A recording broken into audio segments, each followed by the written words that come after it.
Olá, muito boa tarde. Olá, muito boa tarde para quem está nos ver a partir de Angola. Muito boa noite nesse caso, né? Em Angola temos diferença de 4 horas e muito boa noite, boa tarde para o Brasil, né? Esse fuso horário confunde um pouquinho. Sejam todos muito bem-vindos. Estamos aqui para mais um evento realizado pela EduVirto. A EduVirto é uma plataforma de ensino à distância, onde você pode fazer o teu curso no lugar, na hora e no momento que quiser. Hoje vamos falar de um assunto bastante relevante, que é o ensino à distância. Vamos falar sobre tendência e qual é a relação com o desenvolvimento de competências. Um assunto bastante abrangente, tem a ver com aspectos estruturais, aspectos motivacionais e de vontade também. Então, hoje, temos para hoje nossa convidada Juliana, ela que é professora, docente universitária há mais de 16 anos, na graduação, né, e pós-graduação nesse caso. Ela trabalha com projetos relacionados à carreira, né? Então ela é expert nesse assunto. E depois também vai entrar a doutora Madalena, que depois vamos aqui apresentar. Do outro lado está o nosso amado, querido Francisco Luemba, e ele vai se apresentar, falar mais um pouquinho sobre este projeto, a EduVirto. Muito boa tarde, caros internautas. Muito obrigado, doutora Juliana, por aceitar o nosso convite. Seja bem-vindo a EduVirto e Angola espera por ti. Estamos todos felizes por ter o programa. Obrigada. A EduVirto é uma plataforma angolana e temos como objetivo colocar a educação mais próxima de todo mundo, de uma forma assertiva e com melhores conteúdos para todo mundo em todas as localidades do país. Essa é a visão número 1. E para mais, pela condição que nós vivemos, pelo novo normal hoje, devido à situação do coronavírus, unimos os nossos esforços e implementamos a nossa plataforma, que é a EduVirto, que oferecemos para o povo angolano e com maior facilidade de pagamento. Agora tem facilidade de fazer um curso online, na sua casa, com seu horário, e pagamento local, com moeda local em kwanzas, e sem ter que se preocupar com divisa, que é uma situação que nós vivemos. Mas, de qualquer das formas, o nosso objetivo é colocar a educação de forma mais assertiva e mais próxima para todo mundo. Muito, muito, muito, muito bom, muito bom. Doutora Juliana, quando pegou este convite, o que lhe veio à mente, assim, angolanos? É uma honra. É uma cultura muito forte. E, assim, eu sei da força que vocês têm, de toda a história, e falar de educação, porque acredito que a educação transforma, por tudo que tem passado o país, né, com toda essa gama de desafios com a pandemia, eu vejo a importância, uma responsabilidade muito grande estar aqui, e eu fiquei muito honrada em falar com vocês, né? Estou até emocionada, porque falar de um tema importante, que é a educação, falar de um tema que é importante, que transforma o conhecimento, e cada vez mais, uma das formas da gente ter maior... antigamente a gente falava de poder aquisitivo, quantos bens, e hoje a gente fala de conhecimento, né? Hoje é uma forma de poder, né? E quem tem conhecimento, quem tem capacitação, ele vai longe e o mundo se torna pequeno, né? Investir nisso dá muito mais segurança, dá autoconfiança, né? Então, a importância desse estudo, né? De estudar constantemente. Quando eu falo isso, porque na minha infância eu tive muita dificuldade quando era pequena, né? Fazia tudo de uma maneira muito negativa pela visão de professores quando era bem pequena. E eu sabia que eu tinha que me esforçar. E o lado mais magnífico da educação é que todo mundo pode vencer esses obstáculos, né? E hoje, por exemplo, eu sou docente, né? Então todo mundo pode vencer muitos obstáculos, com muito esforço e disciplina. Muito, muito, muito bom esse seu subsídio, doutora Juliana. Doutora Juliana, já que estamos aqui numa integração, de uma concriação, de uma troca de ideia, ver um lado angolano, um lado brasileiro, como é que é a educação no Brasil, na sua visão, hoje, em termos gerais? De forma geral. Eu vejo que a educação ela está em desenvolvimento, né? Eu vejo que é um pouco mais envolvido a responsabilidade que o Brasil tem, né, desde assim, uma responsabilidade. E na Constituição, eu falo que a Constituição começa com a família, né, na formação do indivíduo. Os pais, né, a gente vê a educação extremamente, a constituição familiar, a cultura, e o país, sabendo que a educação deve ser investida, tem que ser investida, isso faz a diferença, né? Tem um slogan que fala, a educação transforma. E a gente está em vias de grande crescimento, a gente precisa melhorar muito, mas a gente está em vias de grande crescimento. Muito bem, nós lá em Angola, depois a doutora Madalena vai enfatizar melhor essa parte, por conta de administração mesmo. Angola, ela já tinha sua educação, né? Falando assim, historicamente, falando de história, por exemplo, a partir de 1841, quando Diogo Cão chegou na bacia do Congo, ele encontrou pessoas já com uma certa educação, porque já tinham a técnica, já tinham a prática. Então, anos depois, associou-se, né, por questões de dominação e estrutura mesmo colonial, foram adicionando a formação de uma maneira assim, planejada, mas para algumas certas pessoas no interesse do colonizador. Então, nós passamos por esse processo por vários anos.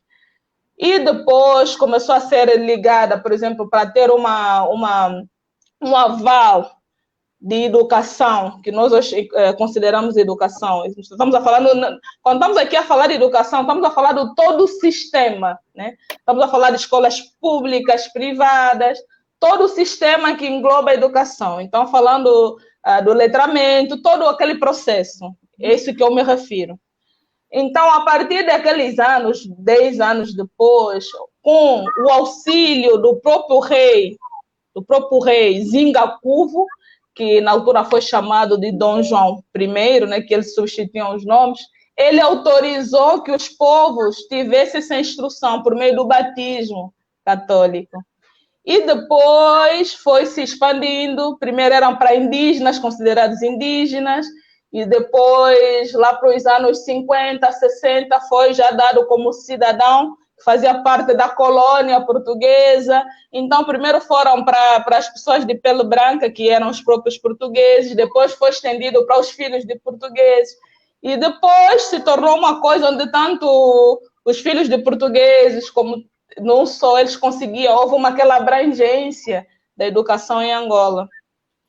Mas muito, muito interessante, a partir dos anos 70, aí eles já fez um sistema, né, educacional, onde foi colocado mesmo, aliás, mentindo um pouquinho mais para trás, eles tiveram a importância de lançar a educação para mais pessoas, então eles abrangeram, já não escolheram, e é muito relevante que naquela altura muitas pessoas saíram-se muito bem no aprendizado, eles ficaram muito surpresos com os resultados, tanto mais que Angola é muito famoso ouvir quarta do colono, né? Porque a pessoa com quarta classe tinha uma capacitação, né? Como se fosse um ensino médio hoje, né? De tão que as pessoas levaram a sério essa campanha de estudo.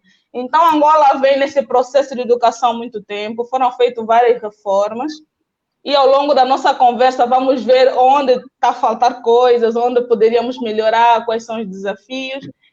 Hoje temos universidades, temos escolas públicas, as pessoas estão mais abertas, mas tudo que é educação, tudo que for para agregar, nós estamos abertos para isso. Uhum. Creio que no Brasil... Sim?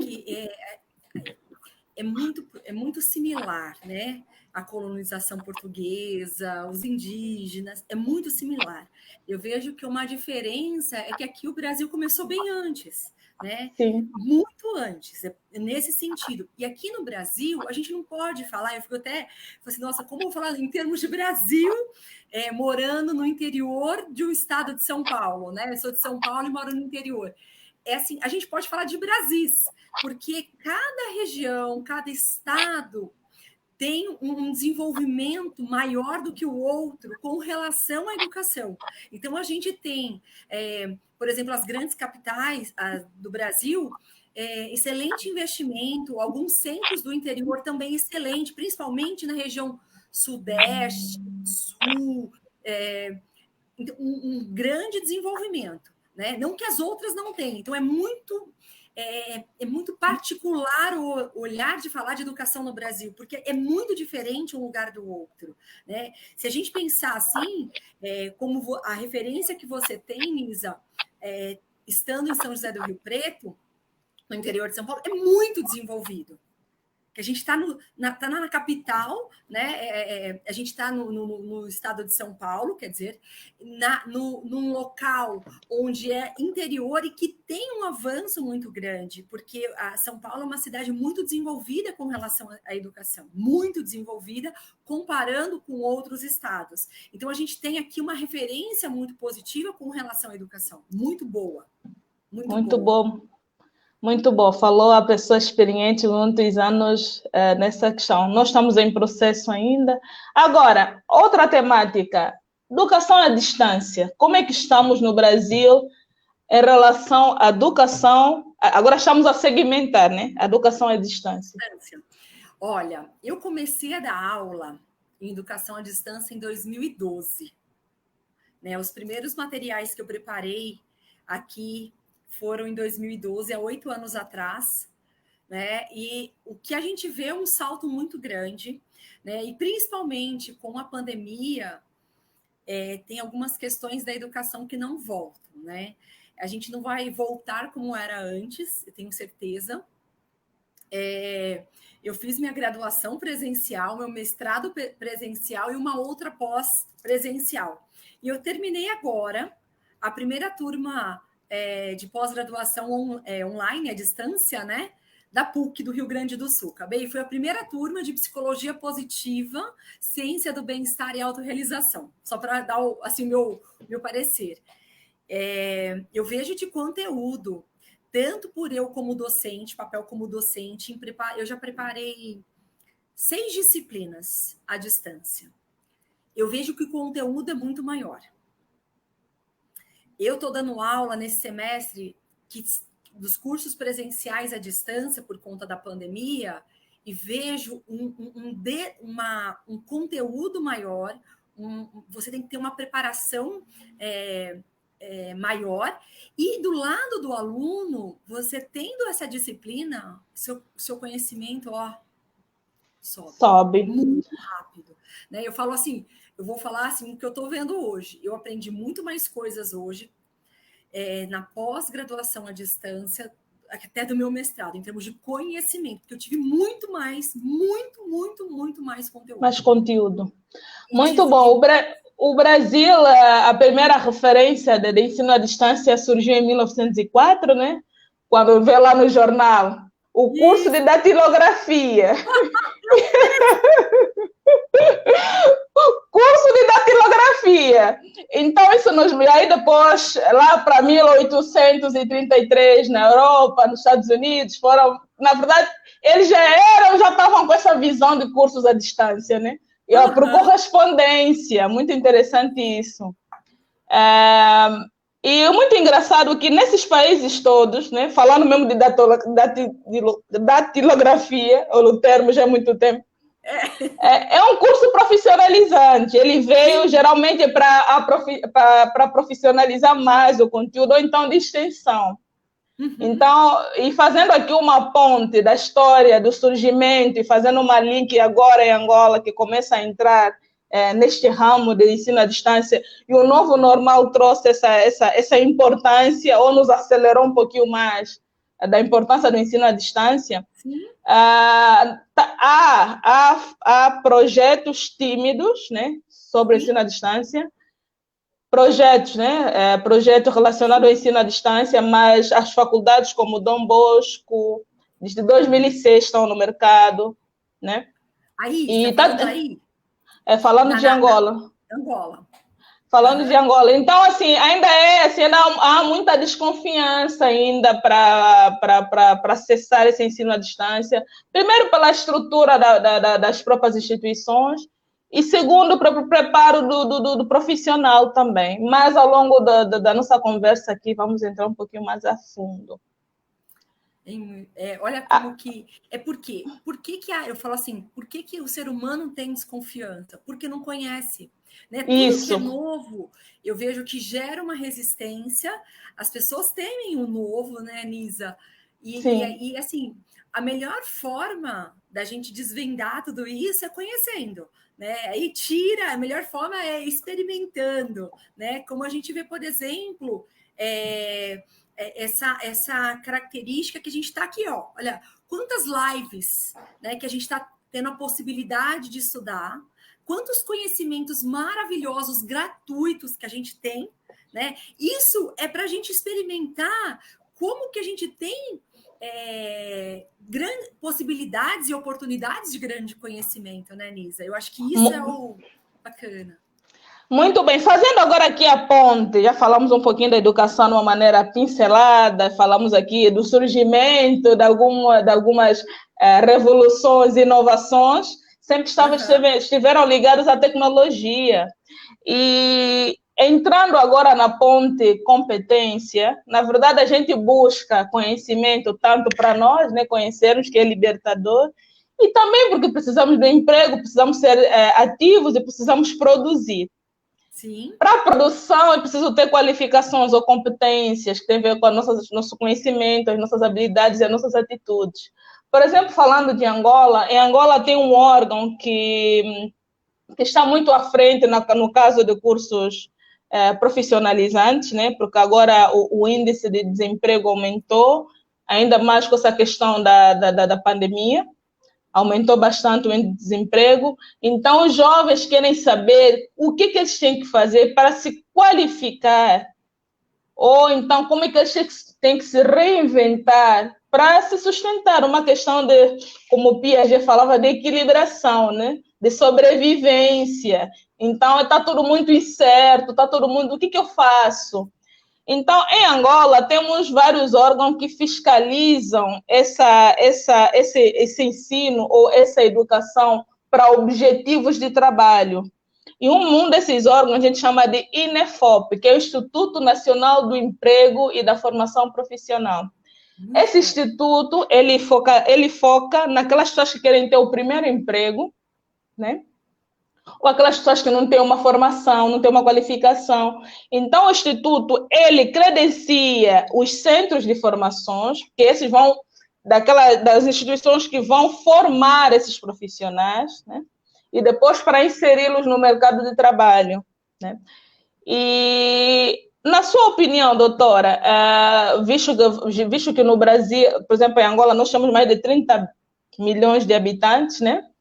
E temos vários desempregados, né? A taxa de desemprego só aumenta, né? Estamos cerca de 4,7 milhões de desempregados. 4,7 milhões de desempregados. Angola tem a sua população maioritariamente jovem.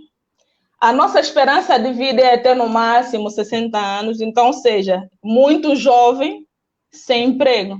É muito jovem sem emprego. E estamos nessa situação. Então, jovem em conversa vai, conversa vem, a gente criou esse projeto da EduVirtu para ver se atenda de alguma forma também essas qualificações, essas competências, para que as pessoas sejam qualificadas também para trabalhar. Na sua opinião, quais são os gaps de profissionais que mais surgem? Porque é preciso ter equilíbrio entre o que a empresa precisa com o que e a competência de quem está precisando do emprego. Então, a qualificação do colaborador ou do futuro colaborador tem que estar de acordo com aquilo que a empresa vai precisar. Aí é que entra a formação. Na sua opinião, quais têm sido os maiores gaps de competências aqui no Brasil? É uma ótima pergunta, porque a gente fica muito atrelada quando a gente fala de trabalho, né? E, assim,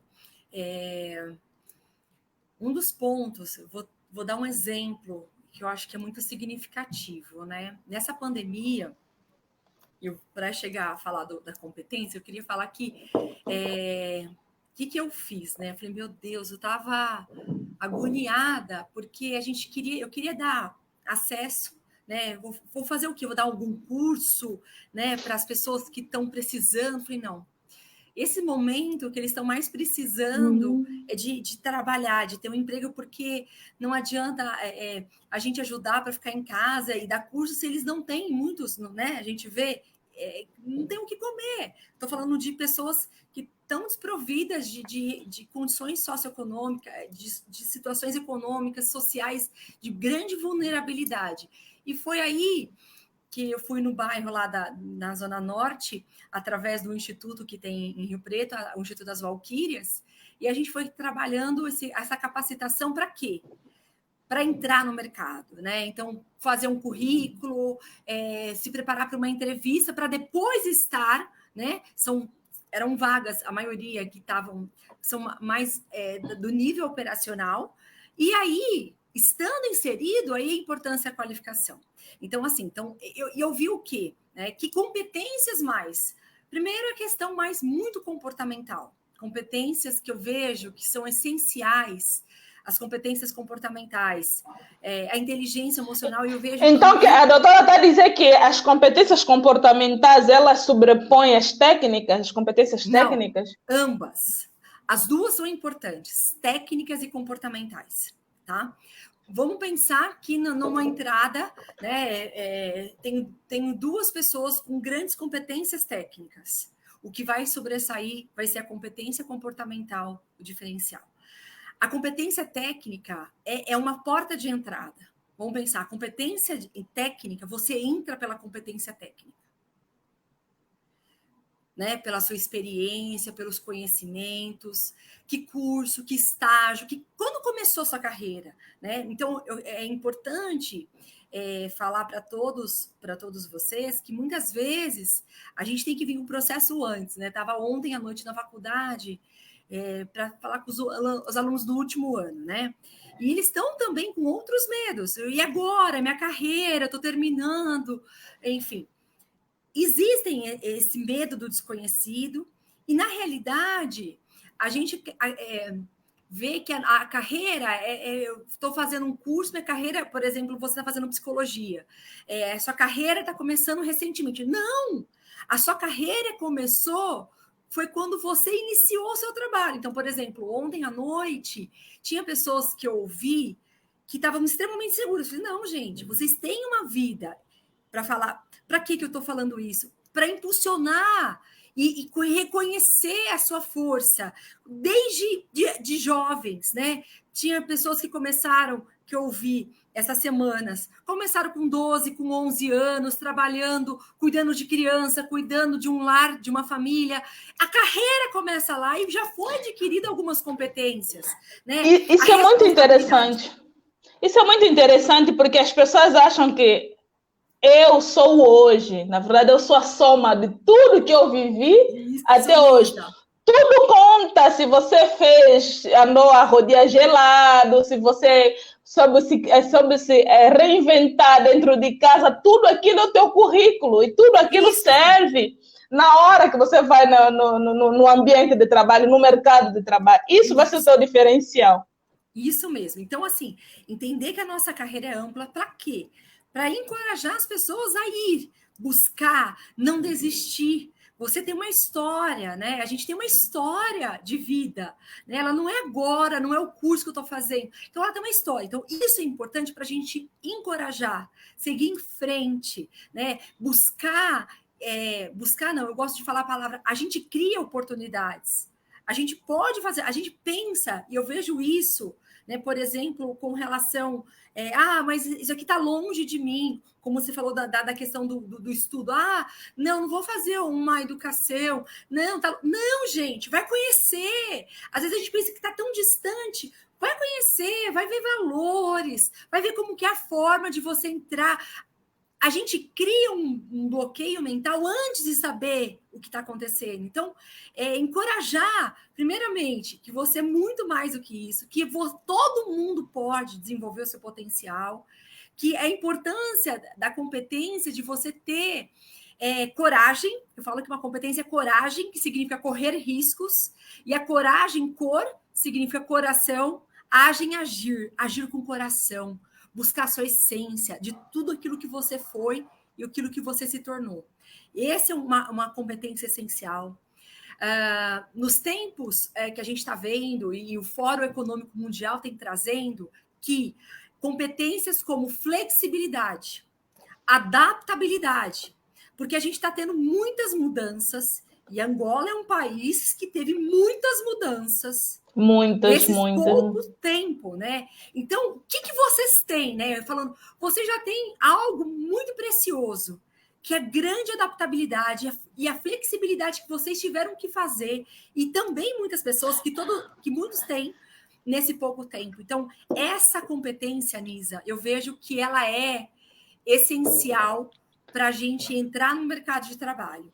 Então, a doutora Juliana coloca como responsabilidade, flexibilidade, coragem, esqueci alguma? Adaptabilidade. Ok, então são as competências que hoje uma pessoa que pretende entrar no mercado de trabalho precisa ter, né? Sempre se reinventando, e a gente já é bom nisso, né? Vamos trazer isso que a gente é bom para o nosso bem mesmo. Muito, muito bom. Muito obrigada pelo seu subsídio. E isso, na verdade, entra nas questões de queixa, né? Porque sempre é normal a pessoa se queixar que não vai conseguir, que não vai...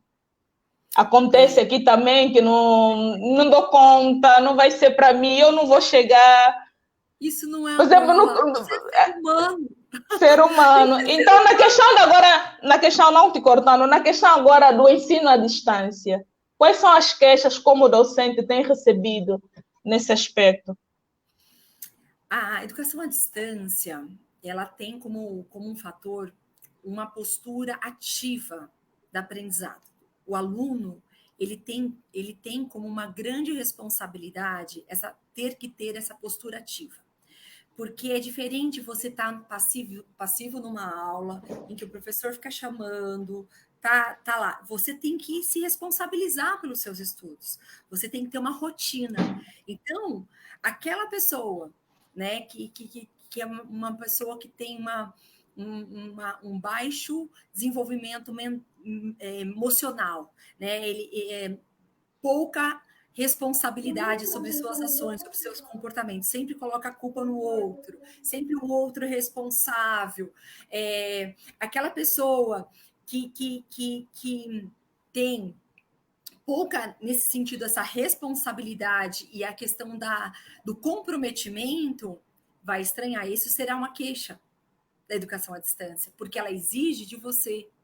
Porém, né, os estudos mostram que a educação, a melhor forma da gente aprender é quando a gente assume uma responsabilidade sobre o nosso ensino.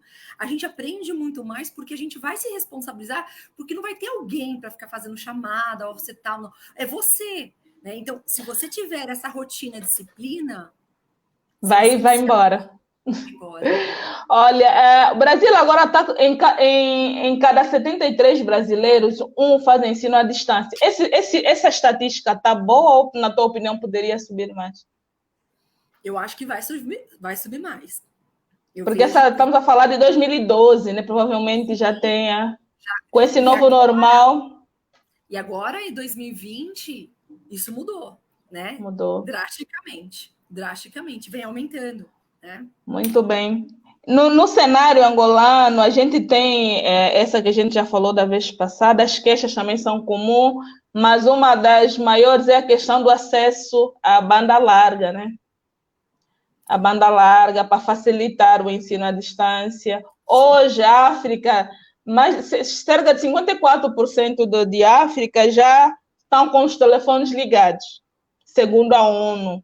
Então, ou seja, se a gente, nesse 54, já é um bom número, né? Então já dá para falarmos sobre educação à distância. Creio que de uma maneira assim rápida, as pessoas cada vez têm mais acesso à internet, têm mais acesso à informação, e quanto mais colocarem ou investirem na sua formação, creio que torna o país melhor, que torna uma sociedade melhor, né? Porque se a gente não investir em coisas positivas, com certeza vamos investir no outro lado, então o índice vai subir para uma outra, vai ter um paralelismo diferente do esperado. Sim. Tem uma frase de uma camiseta que minha filha tem, que eu dei para ela, que fala assim: educar uma menina é educar uma nação, né? E é isso mesmo que a educação faz, ela transforma.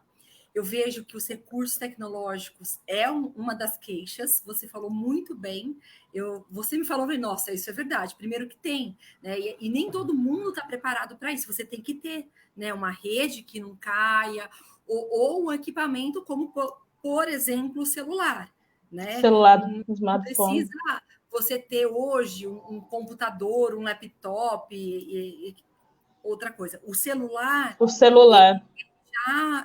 Ele já é possível você fazer com o celular. Então, assim, tem gente que fala assim, mas eu não vou fazer porque eu não tenho laptop. Eu não vou fazer porque... Nós que criamos empecilhos, muitas vezes, né? Então, já é possível. Minha filha faz educação, né, agora, por conta da pandemia, somente por celular. E deu certo. E dá certo, né? Tem os seus desafios, mas dá certo. Ok. Agora, a autoridade pedagógica. Como é que fica a autoridade pedagógica nesse processo? Na sua opinião, como é que deveria ser empregue a autoridade pedagógica nesse contexto, no todo o processo de aprendizagem? Só vou fazer uma pergunta para ver se eu entendi. A autoridade pedagógica seria o professor. O professor.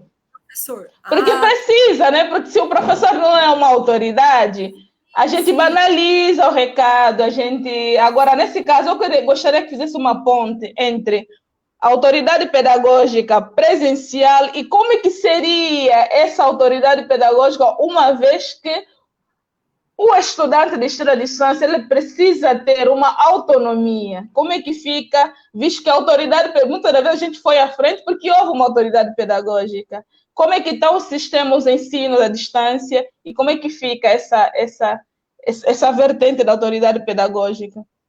Olha, eu falo que o professor ele tem que ser um líder.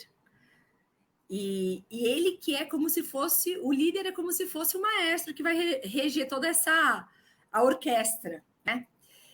Quanto maior eu vejo que uma competência essencial é a autoliderança, ele precisa de muito ter inteligência emocional, jogo de cintura, que é também uma competência para a gente entrar no mercado de trabalho, além daquelas características comportamentais, o saber lidar com gente.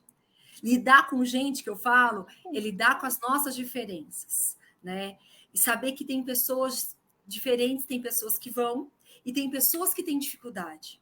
Eu vejo que um bom professor, essa autoridade pedagógica, ela é necessária, e a gente precisa fazer um acompanhamento olhando o todo e olhando o parcial, porque tem pessoas, né, que são os nossos alunos, que eles precisam de uma ajuda maior, porque se ele não tiver isso, ele não vai conseguir, e a gente precisa reconhecer que cada ser humano ele tem a sua limitação, como eu tenho muitas limitações, né? Eu vejo que você exige um pouquinho mais, porque você não está no olhar numa sala de aula, você vê.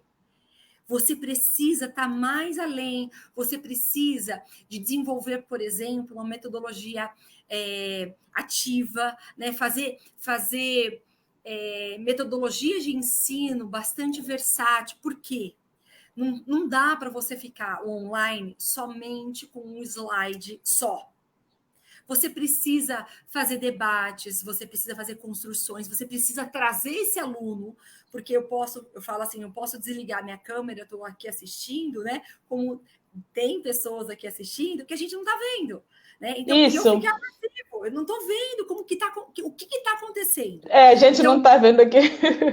Então, assim, eu falo que é importante, isso é um contrato, né, que você pode fazer, né, e que, olha, pessoal, vamos ligar, quero conversar, quero debater, vamos fazer. Você tem como você separar. Hoje tem algumas ferramentas que você consegue separar em grupos, alunos, para estar interagindo e depois fazer um debate. Você tem que utilizar também uma versatilidade de metodologias. Mesmo sendo ensino à distância. Na realidade, é educação. É educação. Agora, outra coisa, doutora Juliana. Esse lado da autoridade pedagógica que passou para nós é super positiva. Muito bom. É a forma que deveria acontecer. Mas, infelizmente, como junto da toda a autoridade pedagógica, como falou de liderança, existe também os estilos de liderança. Sim. Existem aqueles abusos de autoridade, né? Existem, por exemplo, em Angola, quem está aqui online pode confirmar, muito abuso da parte do professor, muito abuso da parte do professor, de assim, trazer coisas pessoais mesmo. Eu lembro quando eu estudava, o professor falava assim, olha, hoje vamos construir a minha casa. Você tem que ir lá ajudar a construir a casa porque você quer passar de ano. E essa coisa também e tem muito essa coisa, espécie de, não sei qual é o nome aqui no Brasil, espécie de subornar a tua própria educação, de você comprar a sua própria educação.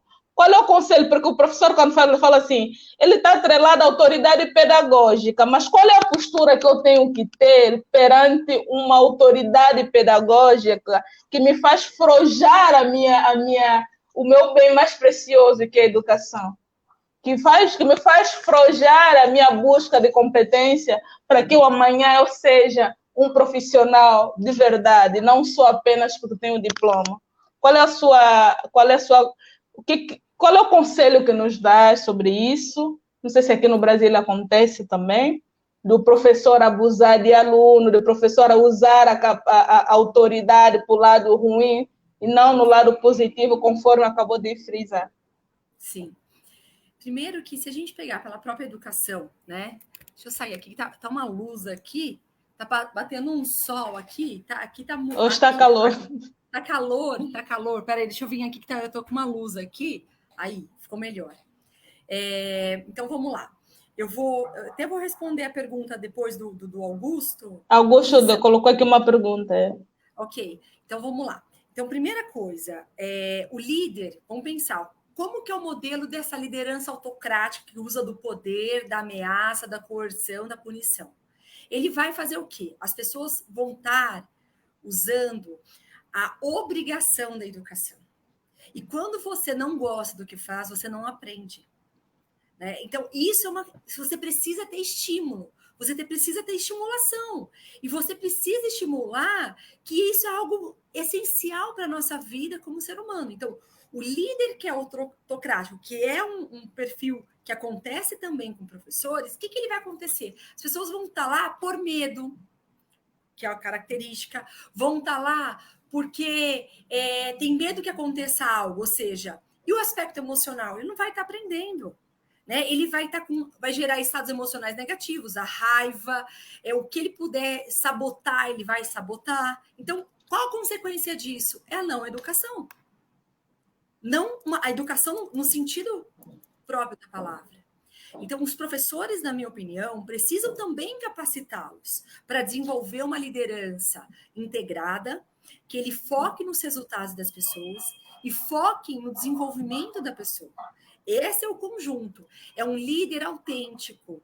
É o que ele fala, é o que ele é. Ele tem que ter ética. E a ética a gente consegue através da consciência, né? De respeitando as minhas limitações. Né? Ele fala das suas limitações. Ele não precisa usar, porque isso pode ser, né, quando a gente usa muito da autoridade, pode ser, né, uma característica de uma pessoa insegura. Então, para querer dominar alguém, por eu não ter, eu preciso usar o poder, a força, a arrogância, porque para controlar. E o líder, no sentido integral da palavra, ele influencia as pessoas. Ele ganha seguidores pela sua influência natural e não por uma obrigação, por medo. E qual a consequência Então, como estamos a falar de pessoas, quer dizer que mesmo online, porque às vezes a gente tem a sensação, por ser ensino à distância, não tem pessoa, mas por detrás de um conteúdo tem uma ideologia. Está um professor atrás, está a aplicação desse conhecimento, né, na hora da transmissão. Então, existem vários tipos de abuso. Pode ser à distância, mas não são robôs que fazem, na verdade. É programado, então é por isso que estamos a falar dessas coisas que parece que não tem nada a ver, mas tem a ver porque são pessoas que vão fazer. O Augusto perguntou sobre como é que as pessoas vão fazer uma vez que não tem essa dificuldade de internet. Como incentivar as pessoas a fazer um curso à distância se têm problemas de acesso à internet, né? O que eu vejo seria uma parceria, né? Qual a parceria? Estimular, né, o local, então verificar quais os pontos que eu vou levar essa educação à distância, o que cada local precisa, porque eu vejo que a soma do interesse do aluno, do interesse da região, né, pensando na região, na cidade que está lá, que vai levar a educação, tem que fazer uma parceria entre os moradores, os cidadãos, a instituição de ensino e também os órgãos públicos, porque isso é um investimento para todos. Não é para não é um favorecimento para um e para outro, são para todos. Porque a união, no sentido, eu faço aquela frase que juntos somos mais fortes, sim, né? sim. Isso é verdade, se torna mais fácil a oportunidade de resolver esses problemas tecnológicos de rede, de cabo, quando você soma. Exatamente. Você tem que ter, você que tem que ter. Como que muitas empresas, por exemplo, que por conta da pandemia, né, não tinha como levar essas pessoas até ao local de empresa e tiveram que adequar, auxiliar os colaboradores, né, a ter um acesso melhor para poder ter rendimento. Né? Então, eu acho que é uma relação que pode ser mediada com a ajuda de todos. Exatamente. Com parceria, aquele vizinho que tem banda larga, bater mesmo na porta, o vizinho, que tal? Eu quero fazer um ensino à distância, que tal? Posso depois ir aí na sua casa para ficar 1 hora só para poder ter acesso? Igual a gente fazia, lembra no tempo da televisão, quando surgiu? A gente não juntava todo mundo para ver o programa na televisão, porque nem todo mundo... Hoje em dia a gente assiste cada um na sua casa, mas não foi sempre assim. Sim. Então a gente era mais unido, a gente procurava meios de dar solução. Creio que agora cada um tem que procurar formas de como vai fazer, né, para poder tornar essa educação à distância a todo mundo. Vamos aqui a falar de metodologia. A metodologia, a maneira importa no ensino à distância? Como é que tem que ser essa metodologia? A metodologia importa, a maneira importa, sim. A metodologia de que forma? E assim, cada público, né? Eu tenho que saber quem são os meus alunos, qual o perfil deles, a faixa etária. É claro, né? Os jovens preferem ferramentas tecnológicas, né? Eles gostam disso. Mas espera aí, mas se é qualquer jovem? Não. Depende do local que ele está, depende da cidade, se tem acesso a isso. Então, você tem que conhecer o público e saber o que é necessário. Porém, uma coisa que é fato, né?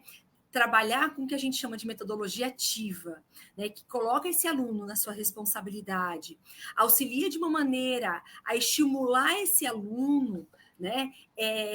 Pelo ensino, fazendo formas diferentes, apresentação. Quando a gente estuda e explica para as pessoas através de seminários, a gente sabe muito mais do que simplesmente anotar.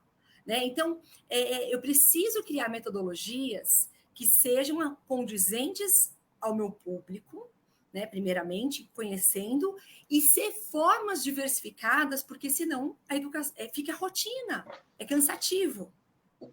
Né? Então, esse é um ponto que a gente tem que diversificar. Muito bom, muito bom, muito bom. Passando para outro ponto, a democratização. Nesse caso, a liberdade. Assim, uma coisa é o curso estar lá, e outra coisa é eu saber se faço ou não faço. Né? Como é que está o Brasil hoje? A pessoa, já podemos falar assim, só faz quem não quer, porque tem de todo quanto é tipo. Há essa liberdade da pessoa falar, olha, eu vou para aqui, porque aqui tem Y, tem o A, tem o B, tem o C, tem várias opções para mim, porque o mercado me favorece nesse sentido, tem todas as estruturas então que já está no ponto de eu escolher esse ensino à distância, ou ainda é um pouquinho elitizada? Eu vejo assim, que assim, tem muito mais opção, né? Que vem aumentando e tem preços e preços. Isso. Então, assim, uma dica com relação a isso, até eu conversei sobre isso ontem, né? O que eu vou fazer? Então, eram alunos da graduação querendo saber pós-graduação, por exemplo, né? O que é importante? Você conhecer o local, conhecer a matriz curricular do curso, conhecer quais são as ferramentas, como que vai funcionar os processos de avaliação para certificação, né? Conversar, se tiver oportunidade, conversar com um coordenador, com algum professor, com um tutor, né? Que hoje a gente tem muito tutores responsáveis. Isso é a melhor forma da gente conhecer aonde que a gente para escolher, né? Essa questão ficou muito claro para mim que isso vai ser um aumento de metodologias à distância, de ensino à distância, isso vai ser um aumento, e vai ter concorrência. Você vai ter cursos que vai ser 1.000 e cursos que vão ser 50, né? O que eu quero? Qual o objetivo de eu fazer esse curso? O que eu vou levar? Um ponto, falando de carreira, eu já vou dizer, ter papel, ter currículo, ter um certificado, um papel, não garante. Ele é uma porta de entrada. Muitas vezes, olha, ele fez isso, tal. Mas o que vai dar a empregabilidade, o grau de competência de eu me manter empregado, é muito mais aplicação na prática por meio de resultados e através do meu comportamento, do que eu fiz, da forma como eu falo, dos resultados que eu tenho, e isso que vai garantir a minha empregabilidade. Então, por isso que as pessoas são empregadas pelo currículo e demitidas pelo comportamento. Isso mesmo, Nisa. Isso mesmo, isso. Né? Pelo comportamento, muito mais falta de comprometimento, conflitos interpessoais e assim por diante. Né? Então, o aluno, né, que vai escolher esses cursos, porque tem muitos, né? Tem muitos. Olha, só aqui, só em São José do Rio Preto, tem mais de 100 instituições. Então, assim, eu falo que a gente vai ter muito, porém, o aluno tem que saber o que ele quer, aonde que ele quer chegar, o que ele tem para investir, né? E saber conhecer a estrutura. Gente, é conversar, é buscar, é mandar um e-mail, saber conversar. E aí você vai se sentir seguro para a sua tomada de decisão. Muito, muito, muito bom. Algoritmo humano. Hoje em dia, a gente vê que hoje a gente está lá no Facebook, parece que está falando com alguém, né? De repente, eu estava olhando assim numa mensagem ou num curso, aquele fica mais humanizado, né? Hoje em dia, a tecnologia está cada vez mais próxima das pessoas, né? Está cada vez mais, assim, mais humano mesmo. Por exemplo, na EduVito, quando você faz um curso online, você tem o privilégio de ter o índice de aproveitamento, e ele vem assim em mapas, né? Quais são as competências, como é que saiu, né, naquele curso. Faz como se fosse um mini coaching na hora que vai fazendo as avaliações. Então, aquele vem um resultado da análise comportamental, né? Do teu desempenho naquele curso. Então, hoje em dia, as empresas estão cada vez a investir nessa questão humana. Não é só um robô que fala assim, oi, hoje já vem e-mail personalizado. Oi, Juliana. Você fala, uau, me conhece? Como é que esse algoritmo humano é muito importante no ensino à distância? Apesar que é uma mensagem, apesar que é a forma, afeta um pouquinho o aprendizado do aluno? Sim, né? Freud já fala que todo ser humano ele tem necessidade, ele gosta de se sentir importante, né? Então isso vem da gente. Quem que não gosta de você ser olhado pelo aquilo que você é, respeitado por isso, ser chamada pelo nome? Quem que não gosta, né? Então, isso vai se tornar, eu vejo, em relação ao ensino à distância, um diferencial. Um divisor de água mesmo para... Quando você trata não só de números, você precisa ter números para a sua empresa ter lucratividade, para você pagar, né, todas as suas despesas que são grandes, porém, nunca se esquecer de quem são essas pessoas. Né? O foco então, doutora, aqui rapidamente, claro. Será que a educação à distância, será que o professor, será que a tecnologia substitui o homem? Não. Em tudo, não. Em tudo, não. Mas que vai... porque o que não vai ter tudo? O que não tem? Vai ser empatia, vai ser esse olhar para o outro, né? Não, isso não vai substituir. Porém, ele vai ser cada vez maior. Então, assim, a tecnologia, ela não tem volta, ela vem para ficar, né? A gente tem inteligência artificial, a gente tem todo um contexto que não vai ter volta. E a gente precisa, vai ser um diferencial se aprimorar em ferramentas tecnológicas, né?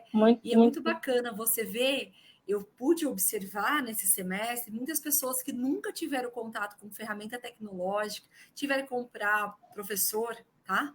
Seu computador. E o que é mais fascinante do ser humano é que ele pode se adaptar. E eu fico até arrepiada. Adaptação. Né? Isso. O ser humano ele pode se adaptar.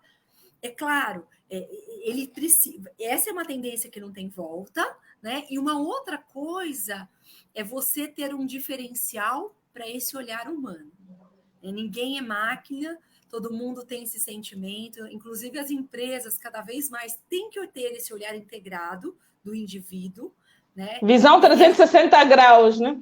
Isso mesmo, isso mesmo. Então vai caindo na questão da tendência. Hoje em dia, mesmo hoje no Brasil já está tendo essa dualidade, né, entre o presencial, até antes da pandemia, né? Entre o presencial e o ensino à distância. Tem faculdades mesmo só do ensino à distância. Então tem instituições que já se adiantaram quanto a isso. Eles já estavam a prever essa nova modalidade, começando lá no anúncio de um jornal em 1904, né? E o Brasil está indo muito à frente quanto a isso. Mas quando falamos de estudante autônomo, será que ele tem que ser autônomo, basta, ou precisa ter essas ferramentas todas para que a autonomia dele no aprendizagem seja também eficiente? Ou simplesmente, olha, é autônomo, pronto, acabou? Não, a gente pode construir. Né? A autonomia a gente constrói. Né? E a gente vê como foi possível um exemplo de pessoas que não tiveram contato com isso e se tornaram. A gente está vendo, por exemplo, crianças, né? Não tão pequenas, que precisa de um adulto, né? Com relação a educação à distância, mas a gente vê crianças de 7, 8 tendo autonomia do horário. Então, assim, se a gente está vendo uma criança, está observando, né, na educação à distância, por conta da pandemia, que foi possível, que era totalmente independente, mas está assistindo a sua aula, está fazendo lá. Claro, tem que ter uma supervisão, né, os pais têm que não delargar, tem que delegar, mas Tem que supervisionar. delegar. Tem que delegar tem que acompanhar. e não delargar, a supervisionar e acompanhar, isso mesmo. Mas, assim, a autonomia, a gente percebeu um salto grande na autonomia, estou falando só da criança, sem contar das outras pessoas. Então, assim, eu não tenho, mas eu posso desenvolver? Pode desenvolver. Isso tem a ver também um pouquinho com a escolha, porque, na verdade, a gente escolhe que eu vou chegar, vou ficar no Facebook, por exemplo, e a gente está lá fielmente, assim, de X horas, fielmente está lá. A gente tem essa questão de programar, de adaptarmos, né? Que a gente pode aprender essa autonomia e é preciso tanto para crianças e nós também nos policiarmos quanto a isso. O Júlio Cantumbela fala que mudanças o Covid-19 traz na educação à distância e como devemos lidar com essa nova maneira de aprender. Obrigada. Ele pergunta com esse novo, como é que nós podemos com esse novo normal, como é que ele pode aproveitar, acho que é isso que ele quer dizer, com a educação à distância? Como é que ele vai lidar com isso? Olha... Porque é uma coisa nova. Sim, eu vejo que a pandemia foi uma oportunidade para fazer com que as pessoas que nunca pensaram em ter educação à distância, o que muitas instituições de ensino presencial pensaram que ia transformar o que a gente está vendo hoje, pensava que transformariam daqui 20 anos. Então, nós tivemos 20 dias, uma grande transformações que pensava que ia ser daqui 20 anos, por exemplo. Então, eu vejo que com todo esse desafio, eu até falo assim, nossa, eu falo do termo novo normal com uma certa... Né, uma certa angústia, uma certa dor, porque a gente está passando por muita diversidade, dificuldade, né? Eu falo assim, é um novo recomeço. Eu gosto de falar um novo recomeço, é um novo olhar para o momento que a gente está, que não volta atrás. E a gente precisa aceitar essa realidade, até como saúde mental, né? Exato. Então eu vejo que a pandemia trouxe, né, o Covid trouxe uma oportunidade através talvez pela dor, foi pela dor, de saber a importância que tem a educação, porque você não tem contato, você consegue aprender, você está lá. Quantas reuniões, né? Não precisa ser maneira de aprender. Às vezes a gente numa reunião para ter um treinamento de alguma coisa, de um produto, às vezes eu fazia algo para conhecer algo, tudo que envolvia aprendizagem. A gente levava 2, 3 horas para ir e para ouvir 1 hora, 2 horas, coisas que a gente vai assim, vamos fazer agora? E você já está aí. No momento real. Então, aumentou a qualidade de vida no sentido do ganho do nosso tempo que a gente fazia no percurso. Né? O gasto que a gente tinha com combustível, com transporte, ou com o preço que a gente pagava no transporte. Então, isso a gente tem que colocar tudo no lápis, porque isso tem que contar no lápis. Verdade. Muito bom. Vantagem econômica entra de várias coisas, né, doutora? As vantagens econômicas. Por exemplo, tem um curso à distância, muitas vezes, por exemplo, em Angola, tem uma instituição americana que dá aulas, que faz esse ensino à distância, que tem um credenciamento da Universidade Católica. Imagina o custo de pegar um avião até os Estados Unidos, hospedagem. Então, o ensino à distância, ela te coloca, te abre uma porta maior. Tem aquelas coisas que é questão de falta de olho no olho, calor humano, empatia, tudo isso. Mas se é atrelado a uma autonomia, você ganha muito, você tem um leque, uma visão bem maior. Sim. E economicamente, demais. Muita... Sim, porque ele se torna mais o custo é menor, né? Exatamente. O custo é menor. Era muito bom. Nossa, eu sei porque eu dava aula em pós e viajava Tenha transporte, alimentação, hotel. Hotel, Né? tudo isso. Tudo Muito bom. isso.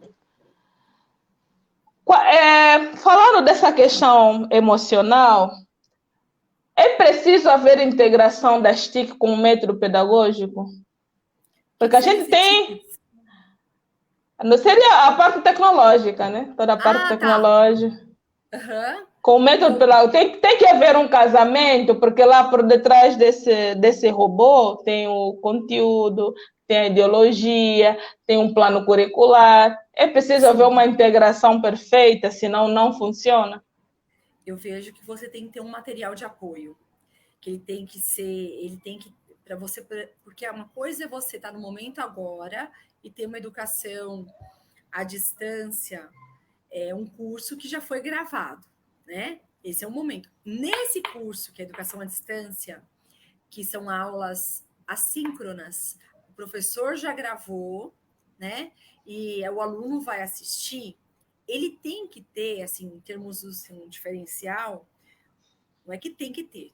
Tem muitos locais, eu já fiz que não tinha, né? É muito importante você utilizar um método pedagógico de um guia de estudo, né? De um material de apoio que vai auxiliar esse aluno a melhor informação, seja de referências, seja de recomendações de leitura, seja o resumo do que você está trabalhando. Então, você tem que ter um material pedagógico, né? Isso vai facilitar, porque você não está lá para perguntar na hora que você está lendo. Né? Então, você tem que ter esse equilíbrio.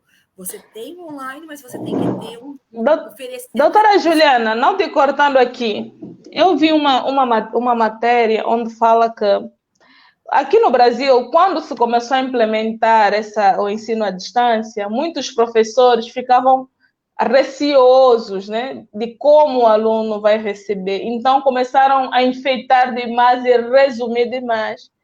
Fez com que muitos perdessem conteúdo.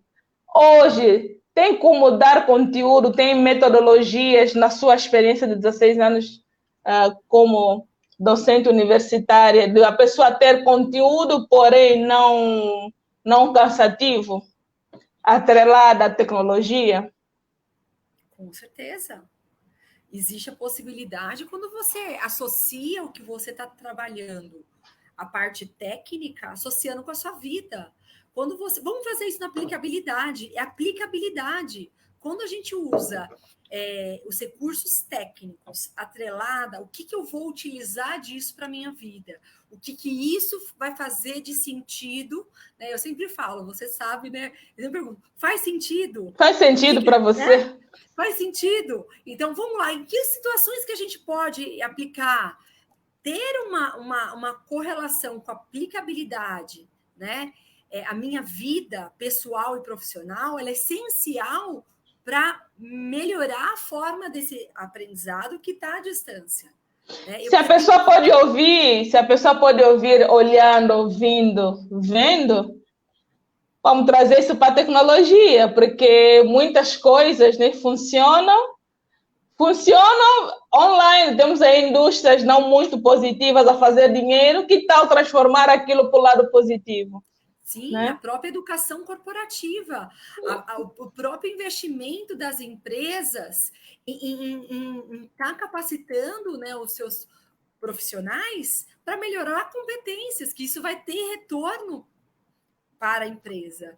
Né? Então, não é só do aluno, então é importante a parceria também de instituições, de empresas. Isso facilita, a gente, uma educação corporativa, né?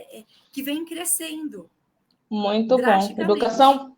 Educação corporativa é muito legal, né? Muito legal, porque as empresas, a própria empresa, ela já faz um link com a gestão de carreira da própria organização, né? Tem empresas que fazem link até com os familiares, né? Agora, falando sobre Constituição e diretrizes, alguma lei brasileira relacionada, assim, o que pode, o que não pode, assim, por cima, sobre o ensino à distância, por exemplo, no Brasil? Ela é credenciada normal. Curricular pelo MEC, né? Sim. Então, ele tem porcentagens da aula, Tem cursos, por exemplo, que tem todo tem cursos que não é oferecido à distância.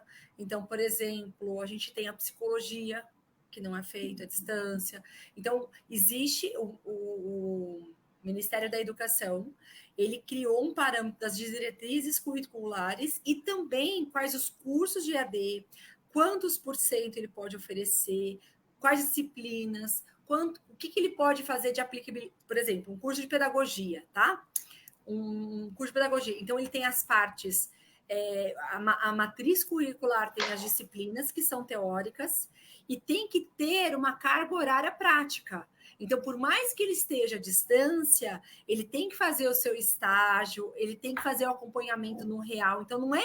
Quando a gente fala assim, a distância, não é inteiro a distância. Então, dependendo do curso e da área, você tem que ter, vamos se for que é um curso mais técnico, por exemplo, administração, mas você tem que sair de lá com relatórios que você sabe fazer, um projeto, que você consegue fazer, trabalhar, por exemplo, montar os setores, os recursos humanos, setor de logística, setor de operação, né, de produção, enfim. Né? Então, você tem que sair de lá com as competências necessárias para aplicabilidade no mercado.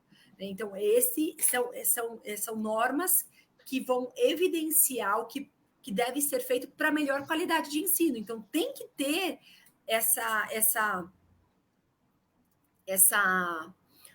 troca e um rigor, porque isso que vai conduzir à melhor normatização do ensino à distância.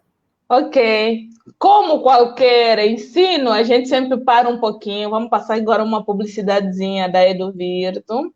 E depois a gente já vai, falta pouquinho, a gente já termina um pouquinho aqui. Aí... O dinheiro que tu não tens está naquilo que tu não sabes fazer, então vem aprender. A Eduvirto é uma plataforma angolana de venda de cursos online.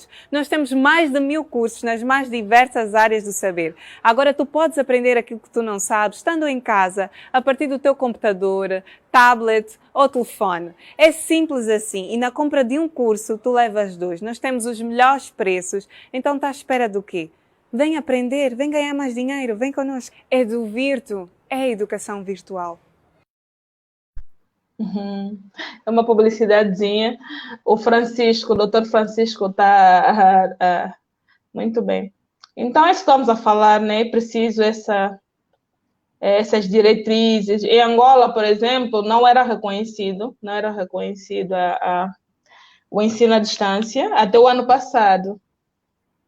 Por exemplo, pessoas que já tinha, as pessoas já faziam, mas não tinha uma oficialização deste recurso, o credenciamento dessa formação. Vamos supor, se eu tivesse me formado aqui no Brasil, lá naquela primeira graduação, se fosse à distância, no meu país não valeria até o ano passado. Mas, felizmente, este ano, por um decreto presidencial, agora já é válido, mas o responsável sobre o ensino superior, ele falou que o credenciamento, a dificuldade era mesmo porque não tinha instituições a locais, né? E também porque os presenciais já estavam numa burocracia, então eles não priorizaram o ensino à distância, mas agora com esse novo decreto acreditamos que as coisas mudam, porque agora tem também as diretrizes necessárias para isso. Falando agora das atividades, o que a doutora Juliana costuma dar como atividades, por exemplo, para manter os alunos à distância ativos? Como é que tem feito? É possível dar atividades ou simplesmente fica... Sim, então depende muito do que você vai trabalhar, né? Então, por exemplo, tem matérias, tem disciplinas que são mais teóricas, sim, e tem disciplinas que são mais práticas, que exige esse rigor prático. Então, vou dar um exemplo, né? Eu vou dar aula de dinâmica de grupo à distância. Um exemplo, né? Porque agora as pessoas, além da fundamentação teórica, que é importante, os alunos vão precisar fazer, na prática, entre os próprios colegas, uma dinâmica de grupo em que há um comando, em que há uma importância, um objetivo. e eles vão fazer, e depois é feito um fechamento sobre a dinâmica que eles vão fazer. Ou, numa outra disciplina que tem uma grande aplicabilidade, exige esse saber fazer na prática, né, que eu estou, por exemplo, nesse semestre dando, que é carreira e empregabilidade, né? Então, o aluno, ele precisa... online, ele precisa fazer algumas ferramentas práticas. Então, vamos lá. Então, agora escrevam aí, então, por exemplo, um comando, né? Escrevam aí sobre a trajetória da sua carreira. Vamos pensar, vamos falar sobre a importância que tem numa entrevista, os pontos fortes. Coloquem aí seus principais pontos fortes, seus talentos naturais, tal. Eu posso dar uma avaliação, um teste. Quais os talentos mais fortes que você tem? Quais são as dificuldades que você tem com relação ao mercado de trabalho? Né? Então, você vai dando, fazendo perguntas, isso se torna um processo, mesmo à distância, mais dinâmico. Né? Isso é legal. É importante você fazer. E eu tive também, estou falando online, estou dando online, mas eu também tive, por exemplo, em cursos, né? Escrevam aí, foi gravada a aula, né? Escrevam aí 3 pontos fortes, façam aí, colocam tal coisa. Então, assim, seria uma interação. O que aprendeu no curso, na aula de hoje? Manda um relatório para mim sobre o que você aprendeu. Isso, uma experiência que você aplicou lá em casa. Perfeito. Esse feedback acho que é muito importante na hora da aprendizagem. Porque é a fixação do conhecimento. É a fixação do conhecimento. Tem que fazer, precisa fazer, praticar. Muito bom. Doutora, muito bem. Agora tem um ponto muito chave, e a formação dos formadores? O professor tem que se reinventar ou tem que ir a algum lugar onde ele vai pegar essa competência, o professor? A pessoa que vai... Depende de onde ele está, né?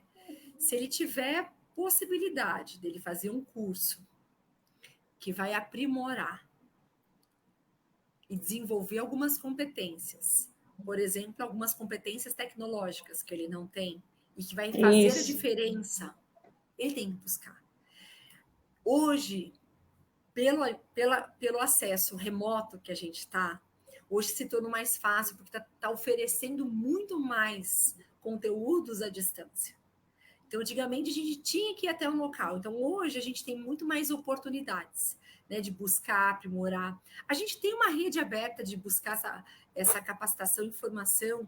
Então, o professor tem que ir atrás, o formador, tem que ir atrás dessa tecnologia, estar inovando, né, também, e acompanhando o tempo, não ficar coisa de anos atrás e não saber. Não.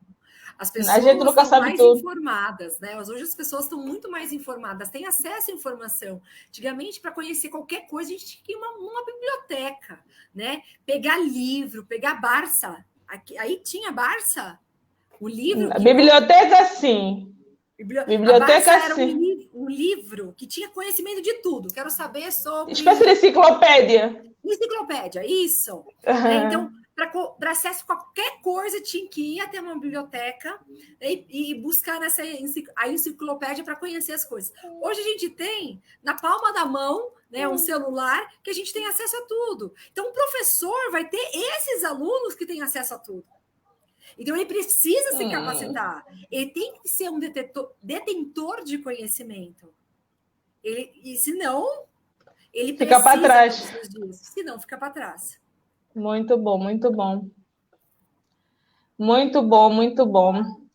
Isso vai trazendo uma mais-valia também, né? Tanto no aprendizado. Sim. E a qualidade também do ensino à distância melhora nesse caso, né? Quais são os itens que acha que entra como qualidade? Porque é preciso medir, né? Tudo que a gente faz tem que sempre ver se o que está fazendo está dando certo. Senão fica meros teóricos. Sim. E na questão do ensino à distância, como é que a gente pode medir essa qualidade?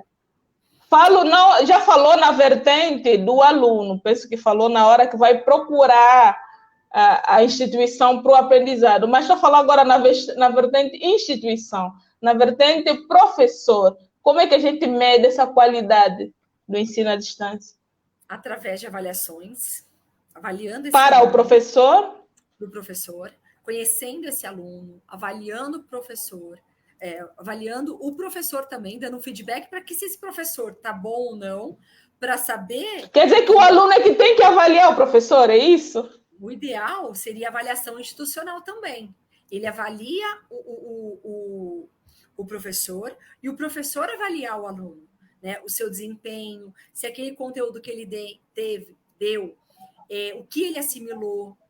Se existe, por exemplo, tem situações que você precisa trabalhar com nivelamento, que a pessoa já tem, ela vem com uma defasagem anterior da educação que ela teve, um nivelamento. Até o Augusto está perguntando, né? Como medir o sucesso dos alunos? É através do desempenho, através de saber a empregabilidade dele no mercado de trabalho. Então, tem que praticar.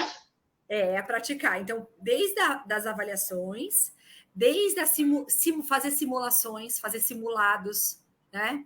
Saber preparação para o mercado de trabalho, para ele ingressar. E aí começar a acompanhar esse aluno formado. Eu acho que isso é eu vejo que, né?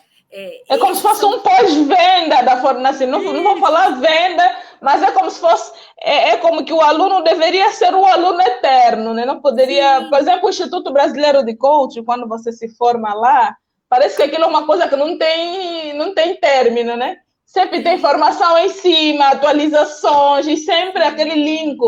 E eles têm uma organização que é ligado ao próprio aluno, né? Que tem um cadastro do próprio aluno, onde é sempre atualizado. Olha, sabe aquela informação que você teve, agora atualizou para essa. Eu acho que o aluno precisa isso nas instituições também, essa ligação, até com ex-alunos. Sim, a gente chama de egresso, encontro de egressos, contato com esse egresso, dar continuidade, uma educação continuada para esse egresso, para ele estar sempre com vínculo e sempre aprimorando novas competências. Porque não é terminou, acabou, né? Não é terminou, peguei lá o canudinho, acabou. É preciso essa estrutura também da própria instituição, né, para isso. Exatamente. Aqui o Júlio Catumbela diz que grupos virtuais acho ser uma boa técnica de manter uma ligação entre professores e alunos. Com certeza. Com certeza. O grupo que ele está citando é, por exemplo... Uma classe, tipo grupo do WhatsApp, mas daquela classe. Grupo do WhatsApp. Okay, por exemplo. O contato, isso facilita o contato. Mesmo. Essa ligação, essa troca. O professor está sempre falando, olha, vai ter um congresso, vamos assistir tal coisa, vamos ver o que está acontecendo. Eu falo que é tão importante também a gente trazer conteúdos não só... Eu fiz isso, você me deu até um insight, eu já fiz isso, foi muito bom.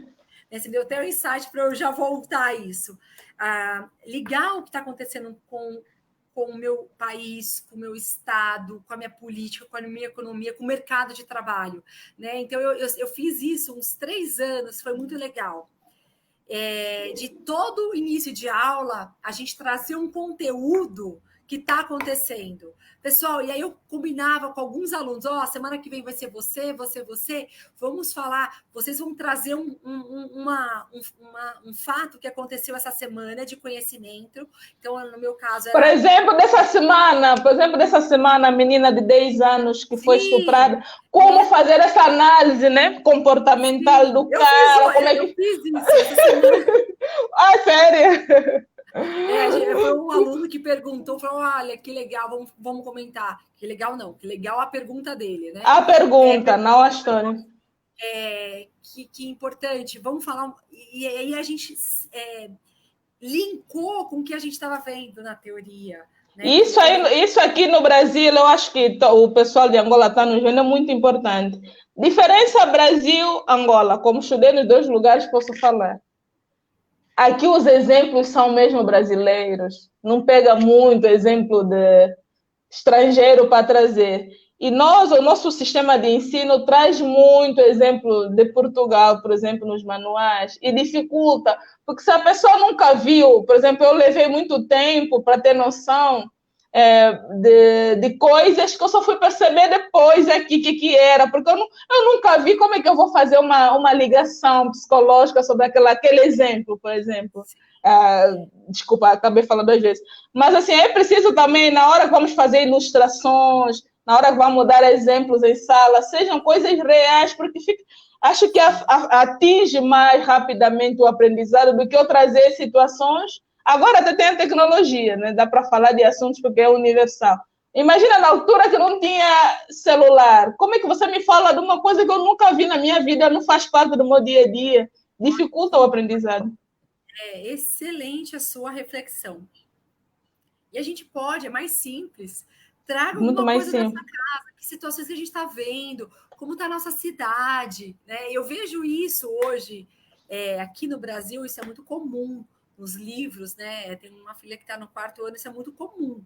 Né? E eu vejo que também era coisas, antigamente vinha coisas tão distantes da nossa realidade. Né? Trazer o contexto para a nossa realidade vai fazer com que qualquer toda a diferença. seja muito mais validado, de maior qualidade, né? Assim, vou aprender mais, vou fazer faz sentido para a gente, né? Muito bom, muito bom, muito bom, muito bom. Doutor Francisco, ele falou aqui que eu não sei se ele mencionou na hora que ele falava, mas o doutor Francisco é o nosso CEO e ele disponibilizou cursos grátis para quem está assistindo essa live. Quem está assistindo a live, entre em contato, deixa sua mensagem que tem os cursos grátis disponibilizados para quem está assistindo essa live. E para quem está assistindo a partir de São José do Rio Preto, ele vai ganhar o livro Seja Feliz no Trabalho. Escreva aí também. Ficam atentos, mandam e-mail, escreve tudo que é possível e a gente vai fazer chegar. Muito bom. Nilza, muito bom. Sim, o doutor, ele acabou de entrar agora, doutor. O áudio. Nós não estamos a ouvir, doutor Francisco. Ele vai reforçar bem essa. Consegue me ouvir agora? Sim, sim, estamos a te ouvir. Muito obrigado. Em nome da Eduvirtus, estamos satisfeitos por ter aceito o nosso convite. Esperamos ter mais vezes e contamos de novo com a tua participação. E não só, os teus subsídios foram excelentes para os nossos internautas que acompanham o programa. Obrigada. E esperamos ter novamente, tá? Estamos felizes. Muito comigo. Mas, doutor Francisco, a gente estava falando sobre a questão dos sorteios. A questão dos sorteios. A gente não estava aqui estamos a conversar, não lembramos se o doutor enfatizou nas suas falas, mas aí era mais na questão de enfatizar sobre os sorteios. Quantos sorteios está passando no rodapé neste momento? Sim. 2 cursos para marketing digital. Sim. Um para Augusto Luemba, o outro para o Júlio Catumbela. Sim. E os participantes terão um curso de introdução ao empreendedorismo. Sim, muito bom. Doutor Francisco, já fica aqui conosco, né? Porque, doutora Juliana, o ensino à distância, encomendarias, você, assim, recomendas o ensino à distância para as pessoas? Você dá a opinião que tem que ter ou é contra, assim? Claro, e por quê? Claro que tem que ter. A gente tem que ter oportunidade de estudar, né? Não importa como, importa que eu estou estudando, é validado. Eu falo que é muito mais. Às vezes as pessoas até tinha uma pergunta, né? Que eu vi assim, mas as pessoas não acreditam. Façam, conheçam, né? E isso para tudo. A gente emite uma opinião muitas vezes na nossa vida. Né? Não gosto disso, mas nunca viu. Né? Desde a criança, não gosto de comer isso, mas você já comeu para saber se você não gosta? Para saber, né? Vai mais para crenças limitantes. Né? Isso. Então, assim, conheça. Eu acho que a melhor forma de vocês darem uma opinião é conhecer. Eu conheço como professora e como aluna. E, assim, recomendo porque se você tem muito material, tem muito conteúdo. E a gente, hoje, eu falo que conhecimento é um poder que a gente tem que ter.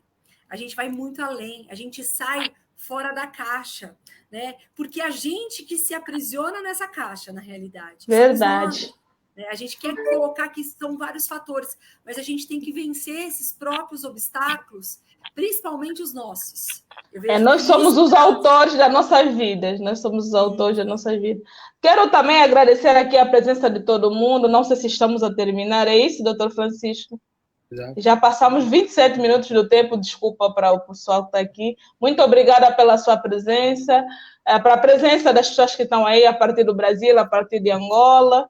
Dizer que na próxima quarta-feira nós temos um tema ensino à distância, mas agora vamos falar sobre crenças e valores. Nessa questão que a doutora Juliana trouxe aqui, como é que funciona esse processo, e vamos falar um pouquinho mais sobre, com convidados muito especiais. Houve um imprevisto, eu tive aqui que não era para eu estar falando tanto, né? Um imprevisto com a nossa doutora Madalena. A gente tentou segurar, mas viu que chegou até o final. Depois ela explicou.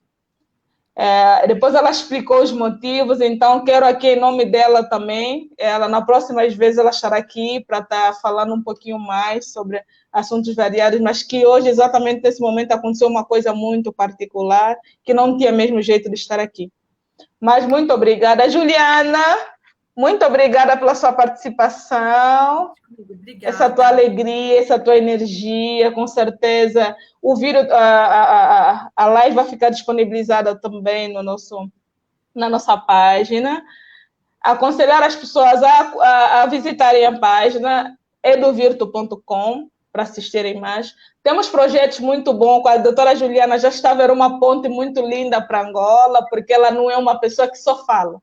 Ela está aqui hoje, mas já está fazendo projetos maravilhosos para Angola. Nós já nos conhecemos faz alguns anos, por aí, volta de 8 ou 9 anos. É verdade. E vamos trabalhar, com certeza, todos, como a doutora Juliana disse, juntos somos mais fortes. É isso? Algum recado para finalizar? Por que valeu o dia de hoje? Estou muito emocionada, porque eu sinto a energia assim, de vocês, um país inspirador por tantas adversidades que passaram, e encorajá-los a criar essa transformação que começa dentro da gente. E a educação é um caminho muito bom de formação que impulsiona a gente para ir para frente. Isso foi um exemplo meu na minha vida, que se não fosse através disso, eu não estaria o que eu faço, enfim. Eu quero agradecer muito vocês pela oportunidade de estar aqui, e contem comigo aqui com essa parceria. Muito obrigada. Doutor Francisco, para finalizar. Agradecer mais uma vez a todos que nos acompanham, e a EduVirtu está aberto para todo mundo, e precisamos ouvir mais, porque nós estamos aqui para trabalhar. Nós trabalhamos durante o tempo todo de quarentena e continuamos a trabalhar todos os dias, e não trabalhamos para nós. Trabalhamos para os nossos irmãos, nossos amigos, nossos vizinhos, colegas de trabalho e extensão familiar. Ensino à distância, pela minha visão, eu olho 2 aspectos. Primeiro aspecto, eu vejo para muitas famílias, os pais que não deram sequência dos estudos por conta da família, e as universidades, o horário não vai de encontro com os planos da vida, e hoje temos ensino à distância, facilita. Chega em casa no final do dia, consegue tirar pelo menos 30 minutos por dia, 1 hora por dia, para fazer o seu estudo no conforto da sua casa. Então, recomendamos a EduVirtu, está aqui para Angola e o mundo. Muito obrigada, gratidão imensa por esse encontro. E um beijão para todos. E sugestões, estamos abertos. Pode escrever à vontade, que a gente gosta. Escreve, manda uma mensagem, manda um e-mail para a gente poder melhorar sempre. O dinheiro que tu não tens está naquilo que tu não sabes fazer, então vem aprender. A EduVirtu é uma plataforma angolana de venda de cursos online. Nós temos mais de 1000 cursos nas mais diversas áreas do saber. Agora tu podes aprender aquilo que tu não sabes, estando em casa, a partir do teu computador, tablet ou telefone. É simples assim, e na compra de um curso tu levas 2. Nós temos os melhores preços, então está à espera do quê? Vem aprender, vem ganhar mais dinheiro, vem connosco. EduVirtu é a educação virtual.